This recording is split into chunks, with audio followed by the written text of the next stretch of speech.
So, Not that. Mark, what crops do you plan on planting out here? Here in a few minutes, we're going to be planting some of the early spring crops. Which are? Lettuces, many of the brassica families like broccoli, cabbage, cauliflower, kale. These are very nutritious vegetables. I love kale.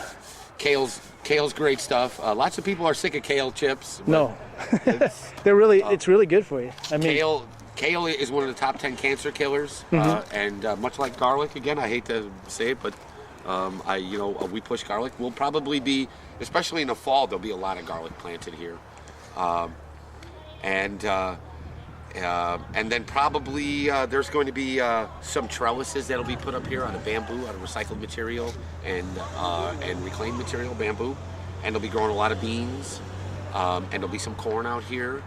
And basically, this won't be a monoculture out here. It'll be a very diverse farm crop. And it's all basically to feed the household that's behind us.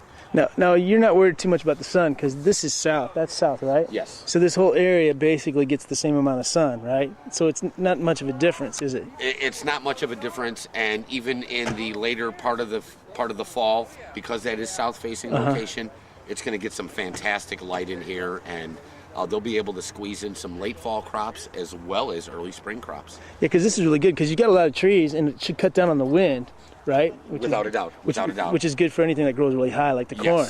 Yes. And then, of course, like I was mentioning before, this is a big watershed that comes down through here, and it's just basically been eroding these, this land. These berms act as water breaks. The water hits it, and it's slowed down, and then it penetrates the bags, and it has to hit the next set of bags, and it constantly does this all the way through here, and not only is it halting erosion, but these bags are acting like sponges as well, and she'll use less water than you would normally use in a standard garden, because she'll, just like I said, these bags will be holding that moisture. These bags will be holding that water. Where would you plant your grapes? If you want to, don't they need a lot of light?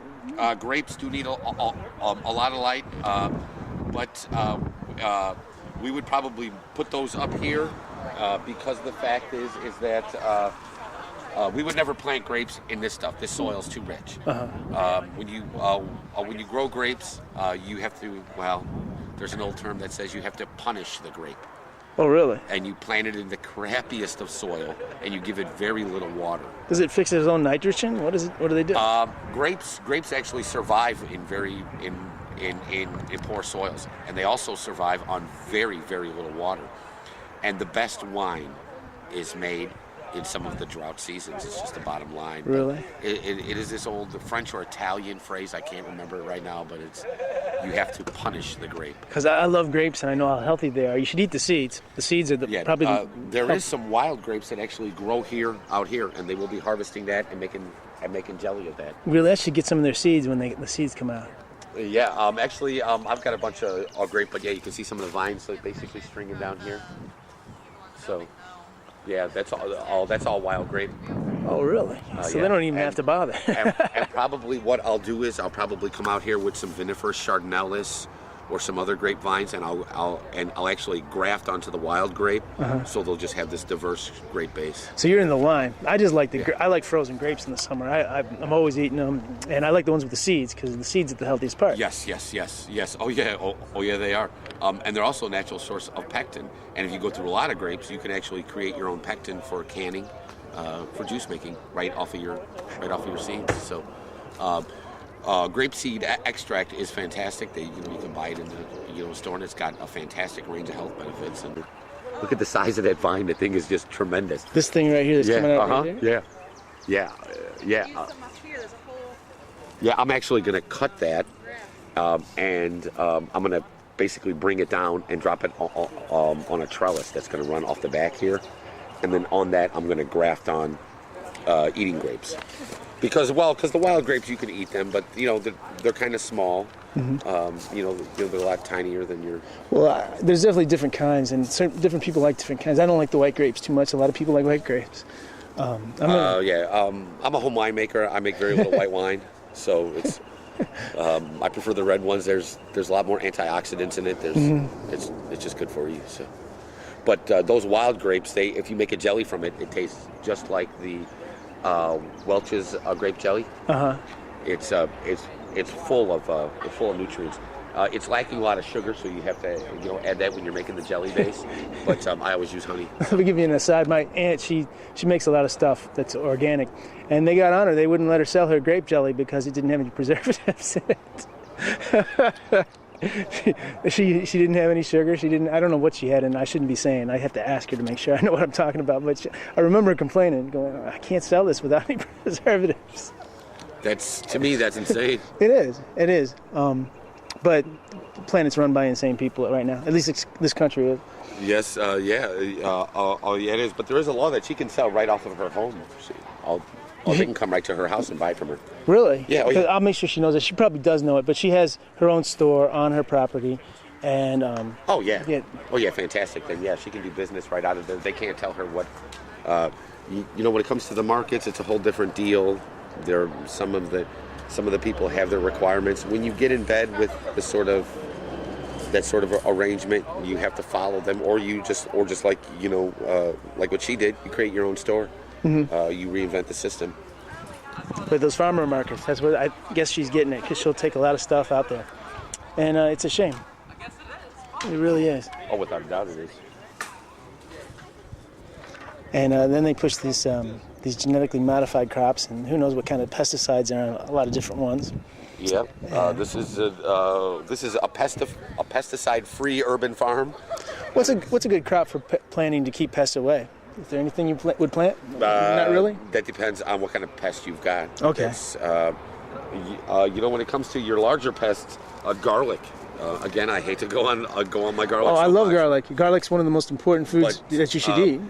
We have many people come on the page complaining about rabbits in their garden, and to be honest with you, we don't see them.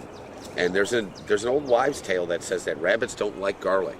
And we plant and grow so much garlic, the flavonoids literally taint the soil with garlic, to where when we're planting in the fall, garlic's been out of the ground for 2 or 3 months, you can still smell the garlic in the soil. It's strong, because I get a lot of flack because I eat a lot of garlic, and it's like, no, get away from me. Yes. Eat lots of garlic. That'll tell you who your true friends are. Yeah. But I didn't know that with the rabbits, because I just let the cats out at night, because Sure. I don't want them killing the snakes and the birds during the day, and they'll take a lot of rodents down, but they'll also get they'll keep the rabbits away. Sure. Kerry told me to put these in your trucks. Oh, okay. Okay, yeah. So where are you guys from? Why are you doing this?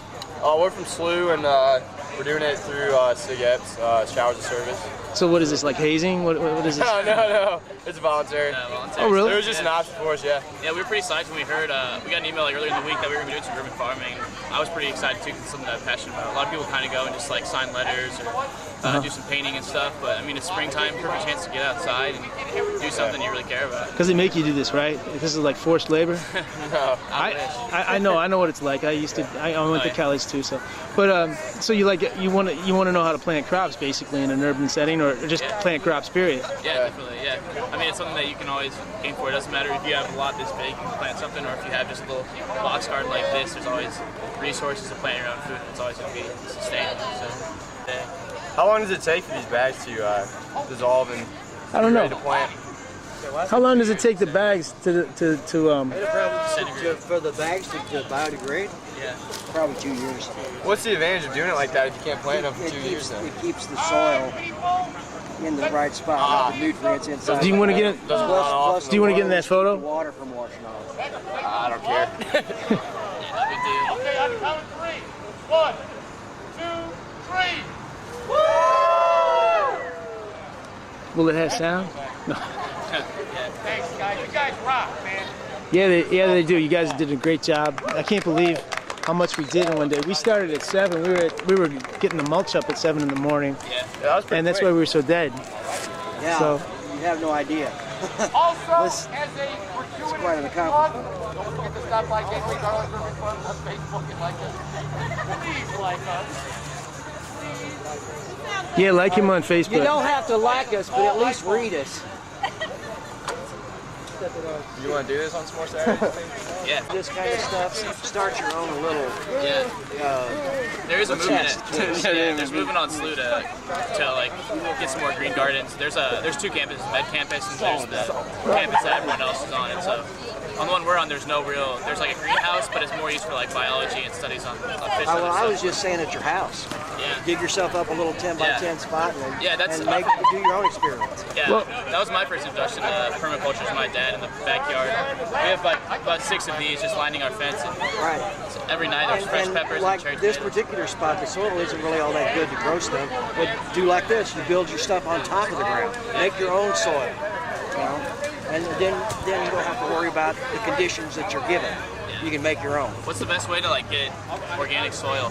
If you don't like, because I mean, you guys probably have some ties with Well, the big a farmers. compost heap is your best bet. That takes a while. I mean, just start throwing leaves and sticks and biodegradable food products, not like meat or anything like that, but like your banana peels and coffee grounds and stuff like that. Just throw them in a pile and turn it over once in a while. It'll eventually rot into that kind of stuff, and then you use that. How long does that take? You can do it over a summer. So, and once you get the pile established, as long as you keep adding to it, it'll be there forever. Hey, you probably look good. Yeah, but this is a lot faster with the mulch and the horse this is manure, a lot right? faster, but you don't have that many places where you can just go pick up truckloads of that stuff. Yeah. That place in Coronado Park in South County is the only place that I know of that you can do that. Well, the thing about it is it's basically people's leaves, right? Yeah. So that's great. I've always thought that somebody should go around collecting leaves. It should be in a... And I'm sure they do, but for the majority of municipalities, they burn them. Yeah, it's a terrible crime, you know, when you think about it, because it's soil, and you want to sequester that carbon in the soil. It's nature's natural way of making soil. Exactly. Leaves and dead plants and whatever.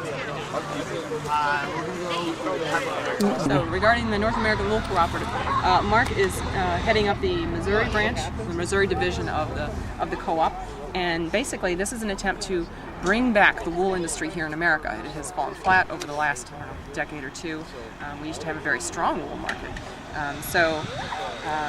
Basically making a pitch to wool companies, buy the massive amounts of wool.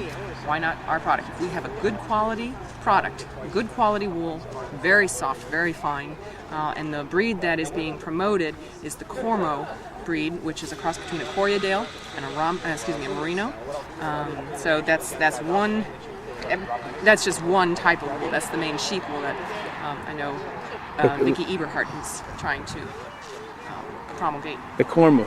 Cormo. Mm-hmm. Corriedale Merino. And there's also strong interest in the Angora rabbit, German Angora rabbit. Yeah, those are the ones they use for the pots, right? The big ones? Yeah, the Germans they're the giants. And you can use them for their fleece or fur, too? Yep. Mm-hmm.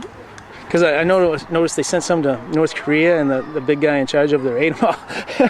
they were supposed to breed them for the people starving over there. And they get really big. They're like, what, 80-pound rabbits? No, not quite that big, I don't think. Well, 60-pound rabbits is still... I don't know. I think these are a little smaller than that. Yeah, maybe I'm overestimating, but they're still big, right?